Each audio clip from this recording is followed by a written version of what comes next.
Supreme court के 75 वर्ष ये केवल एक संस्था की यात्रा नहीं है। ये यात्रा है भारत के संविधान और संवैधानिक मूल्यों की। ये यात्रा है एक लोकतंत्र के रूप में भारत के और परिपक्व होने की। और इस यात्रा में हमारे संविधान निर्माताओं का, न्यायपालिका के अनेकों मनीषियों तक का योगदान बहुत महत्वपूर्ण रहा है। इसमें पीढ़ी दर पीढ़ी उन करोड़ों देशवासियों का भी योगदान है जिन्होंने हर परिस्थिति में न्यायपालिका पर अपना भरोसा अडिग रखा है।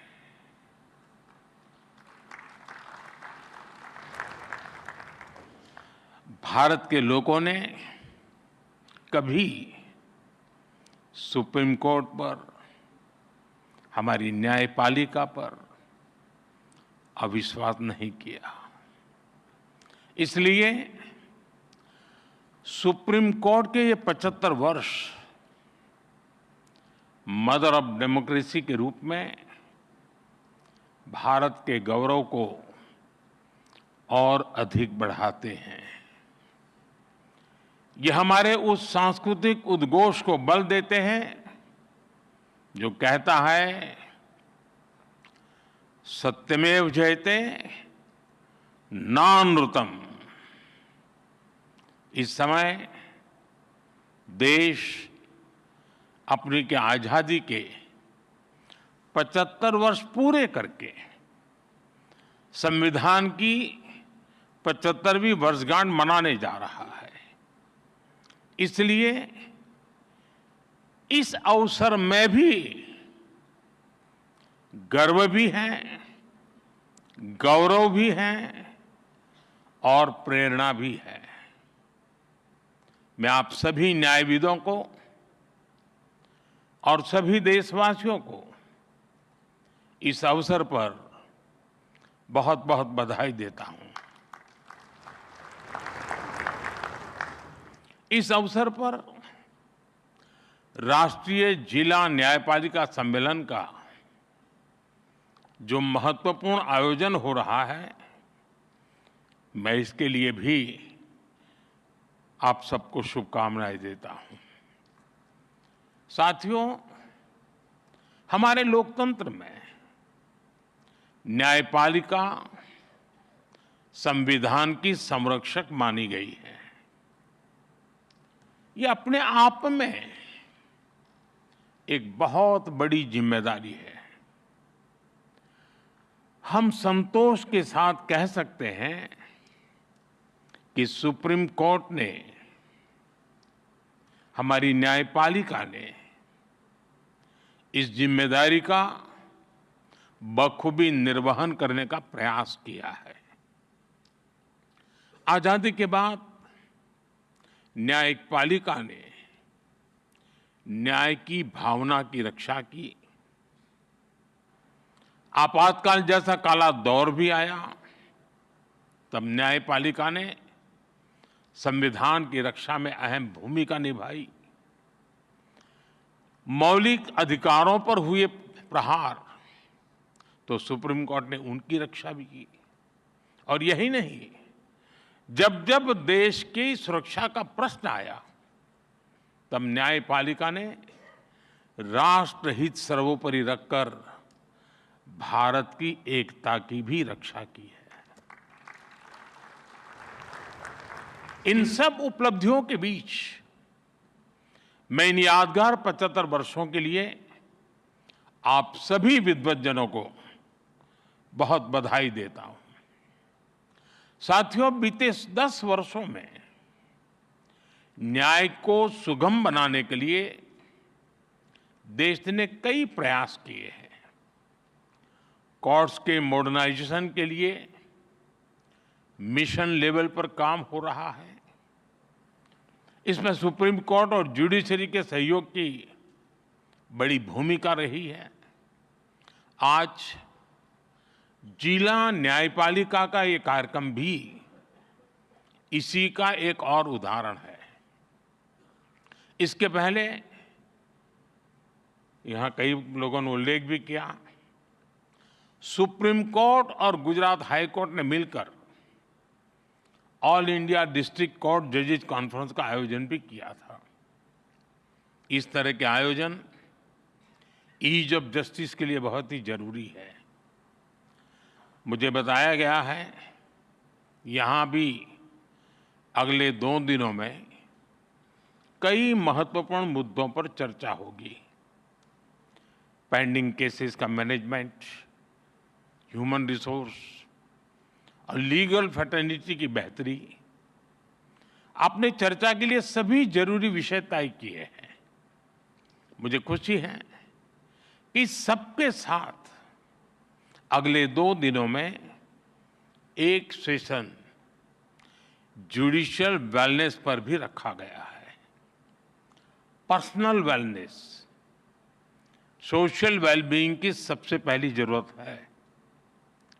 इससे हमें हमारे वर्क कल्चर में हेल्थ को प्रायोरिटी देने में मदद मिलेगी।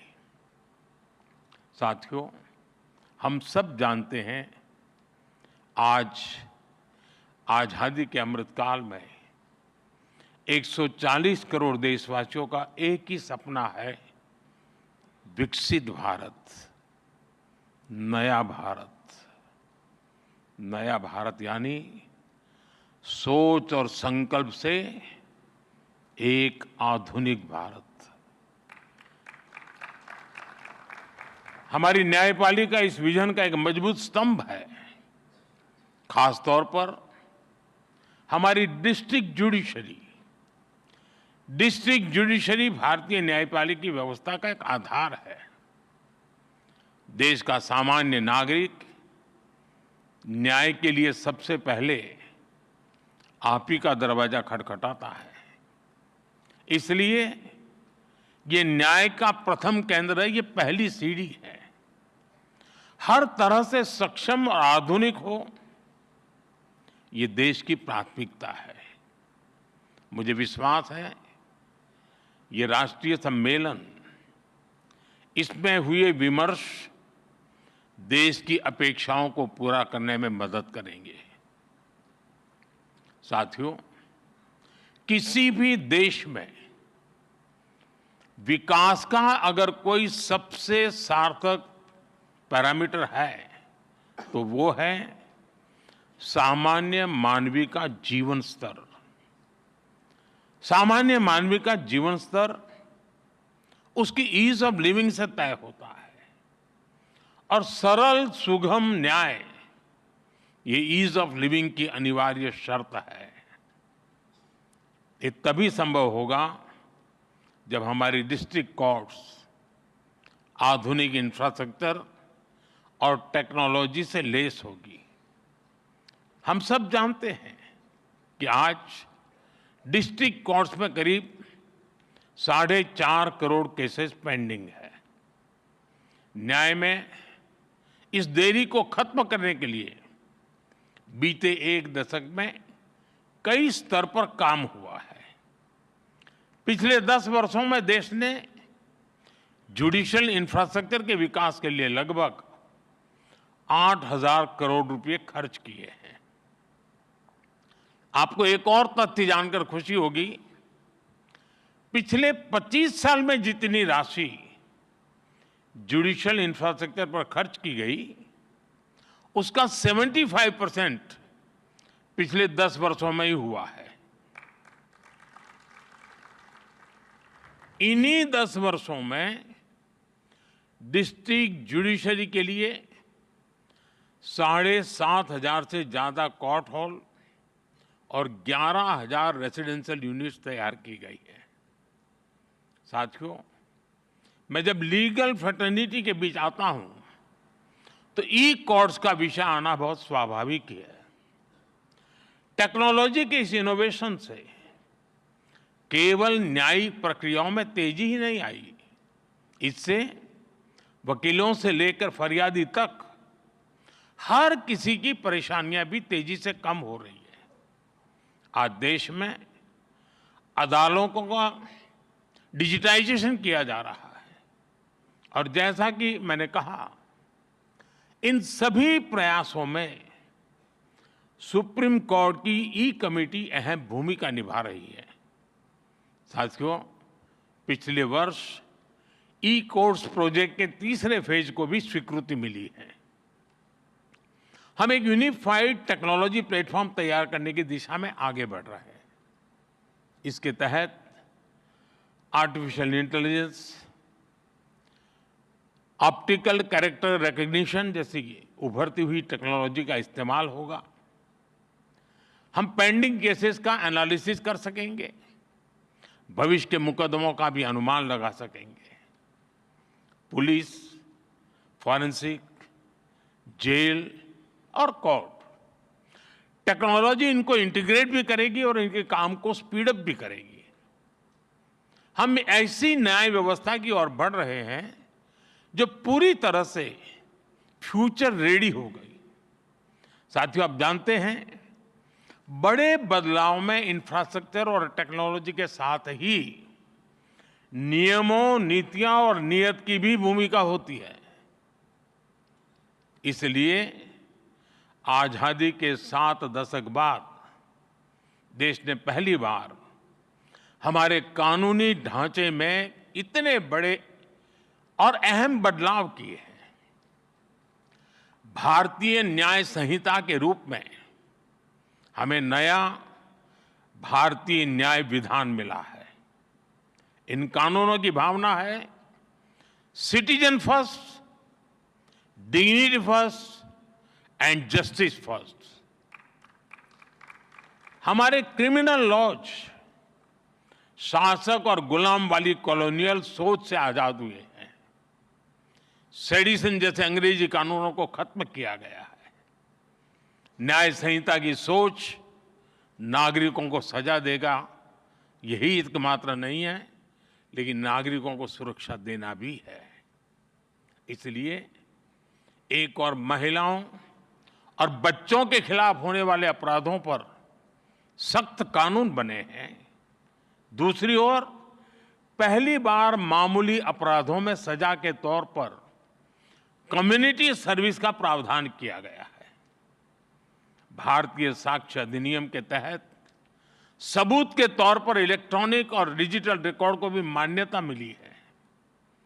भारतीय नागरिक सुरक्षा संहिता के तहत इलेक्ट्रॉनिक मोड में समन भेजने की व्यवस्था बनाई गई है। इससे न्यायपालिका पर पेंडिंग केसेस का बोझ भी कम होगा। मेरा आग्रह होगा, सुप्रीम कोर्ट के मार्गदर्शन में डिस्ट्रिक्ट जुडिशरी को इस नई व्यवस्था में ट्रेन करने के लिए नए इनिशिएटिव्स भी जरूरी है। हमारे जजेस और वकील साथी भी इस अभियान का हिस्सा बन सकते हैं। जनता भी इस नई व्यवस्था से परिचित हो, इसमें भी हमारे वकील और बार एसोसिएशन का अहम रोल है।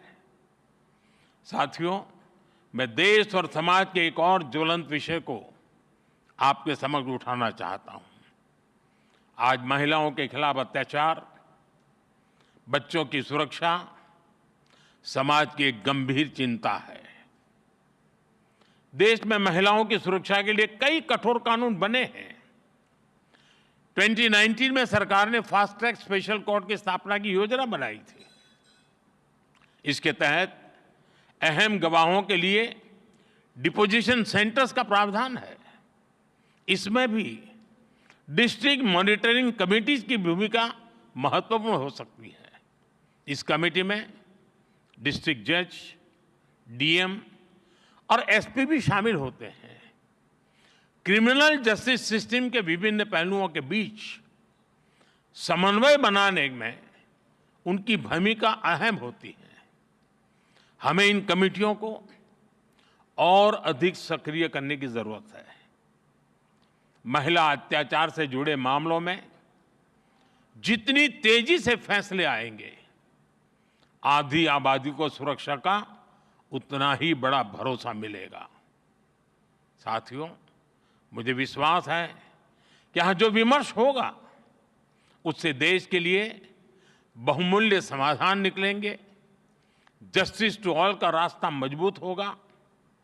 मैं एक बार फिर आप सबको इस पवित्र समारोह और समागम और चिंतन मनन में जरूर अमृत निकलेगा, इस आशा के साथ अनेक अनेक शुभकामनाएं देता हूं। बहुत बहुत धन्यवाद। For more of such videos, do like, share and subscribe to ET Now Swadesh.